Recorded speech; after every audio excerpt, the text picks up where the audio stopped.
Bonjour à tous, bienvenue sur SVM6. Je vais passer donc un tuto numéro 11, donc toujours avec le cube et puis donc l'assemblage en queue d'aronde.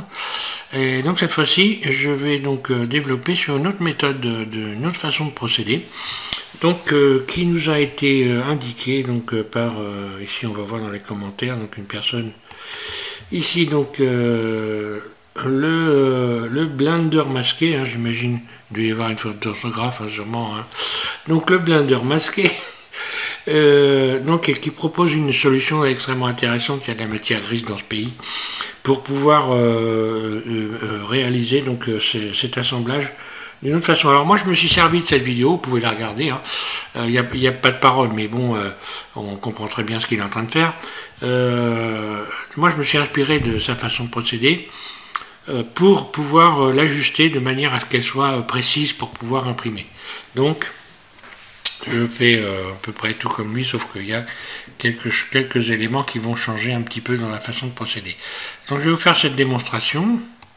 Voilà, donc, également, donc Pascal, tu as vu donc cette vidéo. Hein.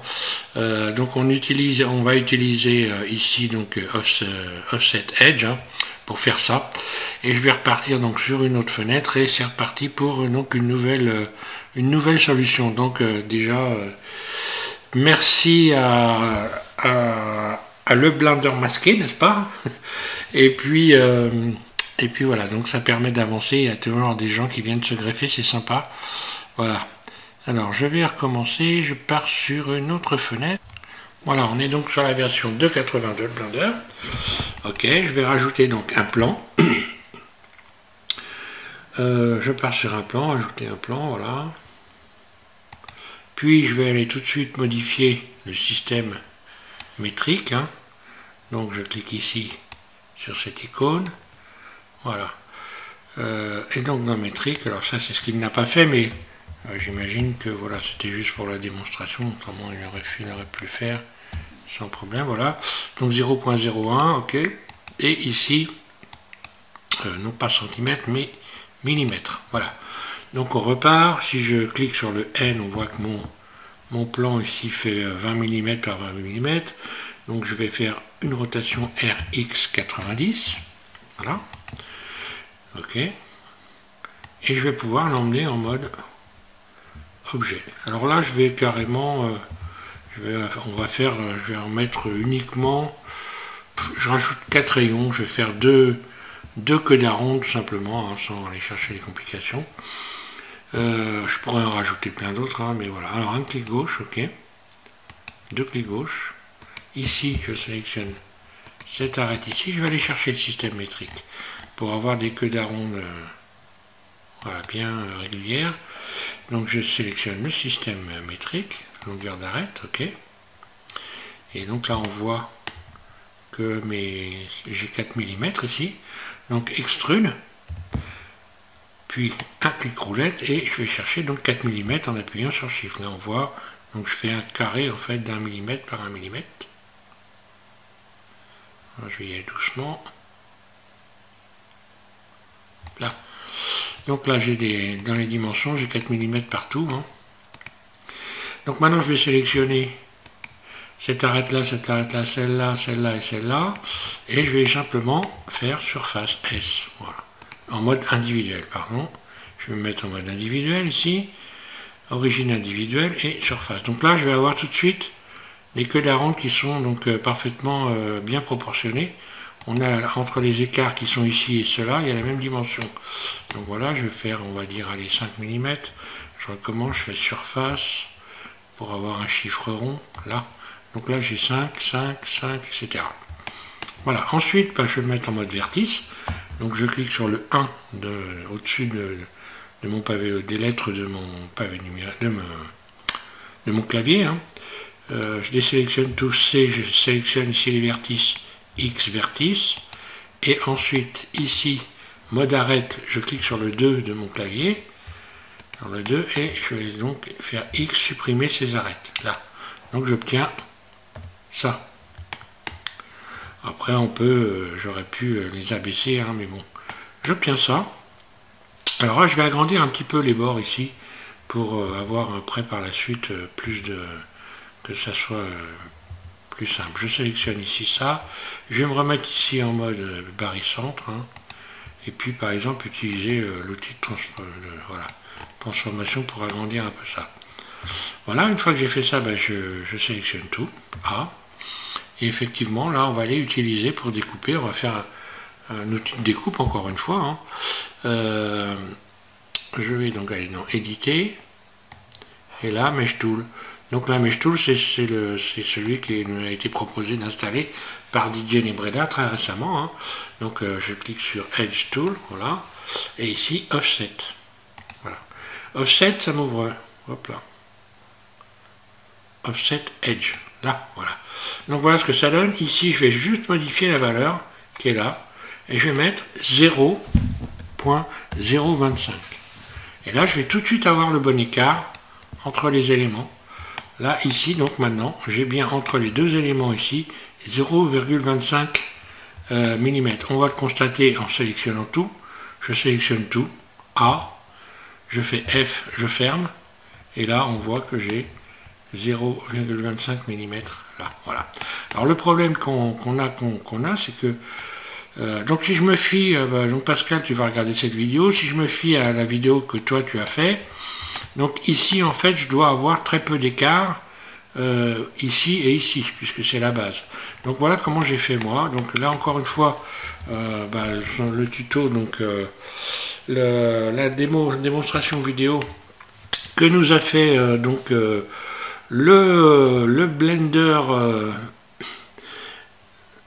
Blender, comment ça y est, j'ai perdu son nom, masqué, évidemment, ça va de soi.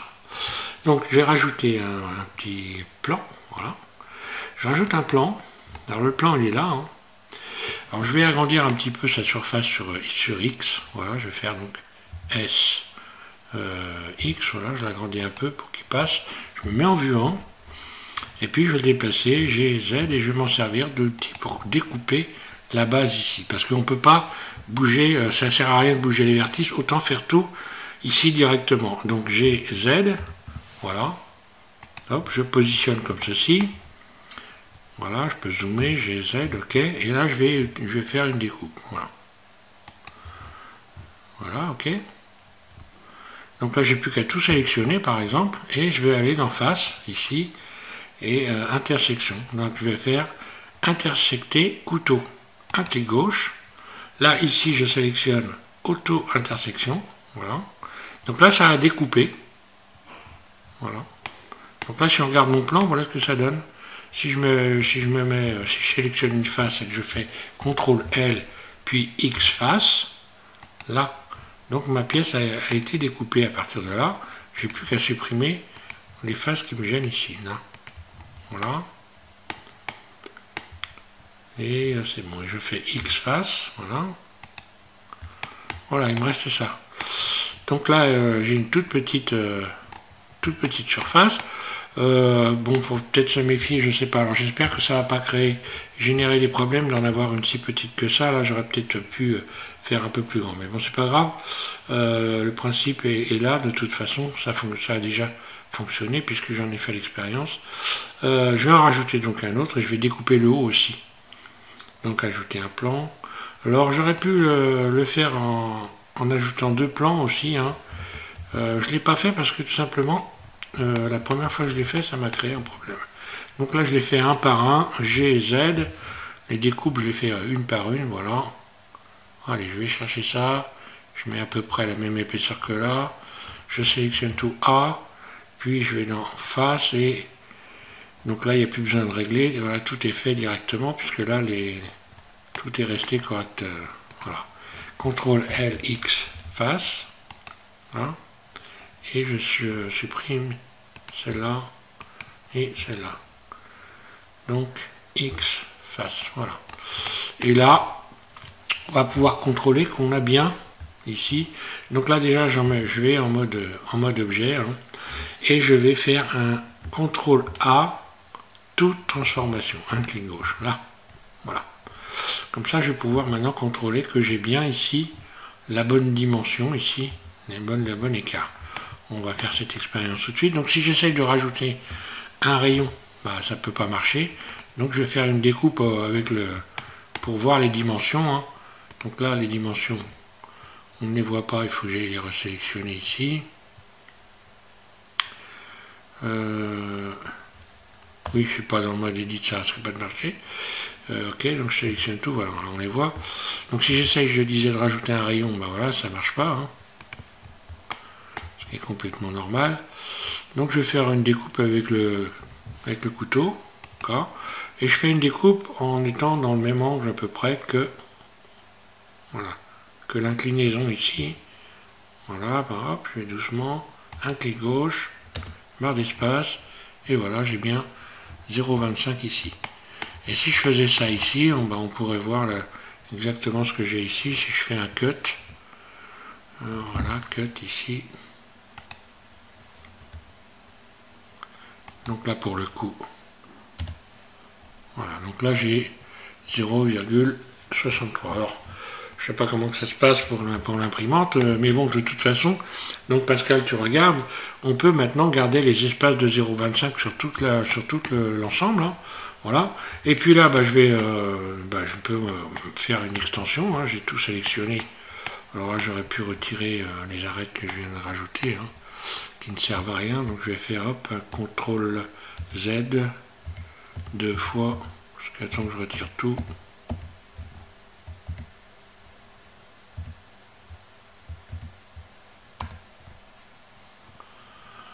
Là, ça a l'air d'être bon.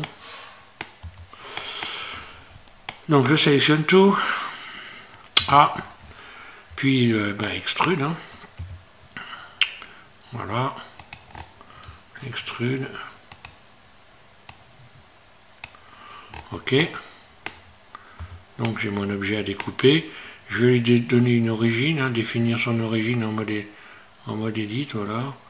Origine vers géométrie, Shift S, curseur vers origine, et Shift S, objet vers origine. Voilà, je rajoute un cube, et maintenant je vais pouvoir découper mon cube, voilà. Donc mon cube, pareil, on va le modifier sa dimension, N, élément, ici je vais mettre 20 mm, 20, et ici 20. Là. Ok, maintenant rotation du cube, RZ45, là. Après je peux... Donc là, voilà, ça me paraît bien, hein. J'ai bien fait d'agrandir les bords ici. Et maintenant, on va voir ce que ça donne. Hein.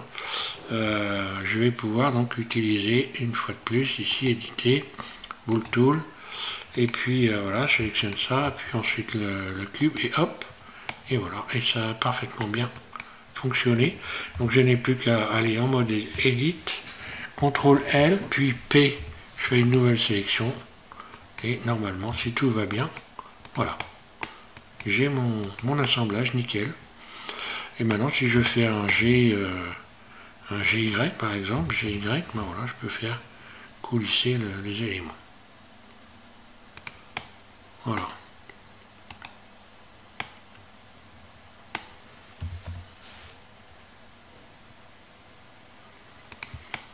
Voilà, donc Pascal, tu vas regarder à partir de là. À toi de voir s'il faut laisser 0,25 également sur le haut et le bas ici. Hein. Moi j'ai fait la découpe, mais je me suis fié à ce que tu as fait sur ta démo, ta vidéo de démonstration. Voilà, bon là on peut pas dire que cette fois-ci on doit être au carré. Normalement si tu fais l'expérience d'imprimer, ça devrait être pile poil. Hein. Parce que autrement j'ai du mal à comprendre pourquoi ça n'irait pas. Avant de finir, je réfléchis. Oui, alors donc on va pouvoir effectivement se servir de l'offset, hein, offset edge. Et donc je sais pas, j'espère que voilà, ça va fonctionner correctement. Hein. Alors on va pouvoir faire de ce type de découpe aussi sur tellement d'autres choses. Ça peut être, c'est intéressant, hein, voilà, de procéder comme ça. Ça évite de faire des emporte-pièces finalement, et voilà. Hein. Franchement, c'est bon. Ben voilà, au bout d'un certain temps, on finit avec tous les cerveaux qui viennent se greffer sur la chaîne, on finit par arriver à faire quelque chose de potable. Voilà. Merci à tous encore une fois. Et puis, ben ça va me permettre moi de voir, d'avoir une autre peut-être conception de la chaise que je veux faire, hein, parce que je vais la faire, la chaise. Je vais quand même continuer à travailler un petit peu sur cet ensemble-là. Maintenant, je vais essayer de rajouter beaucoup plus de mortaises pour voir ce que ça donne, les dimensions, etc. Voilà. Voilà, merci. Et puis donc, bah, écoutez, j'ai envie de dire, à vous de jouer. Hein, voilà, merci.